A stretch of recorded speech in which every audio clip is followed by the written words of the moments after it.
വന്ന് 10 വാര അകലെ നിന്ന വെടിവെച്ച് കൊന്നു. ഹേ റാം എന്ന് വിളിച്ചു.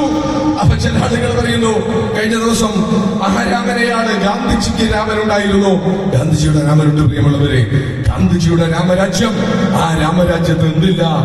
ആ രാമരാജ്യത്ത് വർഗീയതയില്ല. ആ രാമരാജ്യത്ത് ഒരിടത്തും പള്ളി പൊളിച്ച് അവിടെ അമ്പലമുണ്ടാക്കില്ല.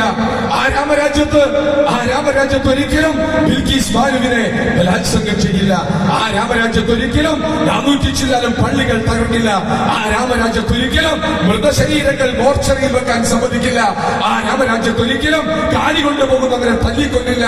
ആ രാമരാജ്യത്ത് ഒരിക്കലും വസ്ത്രത്തിന്റെ പേരിൽ തല്ലിക്കൊല ഉണ്ടാവില്ല. ആ രാമരാജ്യത്ത് ഒരിക്കലും ആളുകളെ ഞെക്കിക്കൊല്ലില്ല. ആ രാമരാജ്യത്ത് ഒരിക്കലും ആളുകളെ കത്തിക്കില്ല. ആ രാമരാജ്യത്ത് ഒരിക്കലും മനുഷ്യനെ കൊല്ലില്ല. ആ രാമരാജ്യം പരസ്പര സ്നേഹത്തിന്റെ, സഹവർത്തിത്വത്തിന്റെ രാമരാജ്യമാണ്. ആ രാമരാജ്യമാണ് ഗാന്ധി കണ്ടത്. ആ രാമരാജ്യമല്ല മോദി. നിന്റെ രാമരാജ്യം നിനക്ക് മാത്രം വാഴാനുള്ള രാമരാജ്യമാണ്. അത് ഗോഡ്സെയുടെ രാമരാജ്യമാണ്. അതുകൊണ്ടാണ് ഞങ്ങൾ എതിർക്കുന്നത്. ആ രാമരാജ്യത്തെ ഗോഡ്സെ വെടിവെച്ച് കൊന്നു. ഗാന്ധിയെ എന്തിനു കൊന്നു എന്ന് ഗോഡ്സെയോട് ചോദിച്ചപ്പോ ഗോഡ്സെ പറഞ്ഞ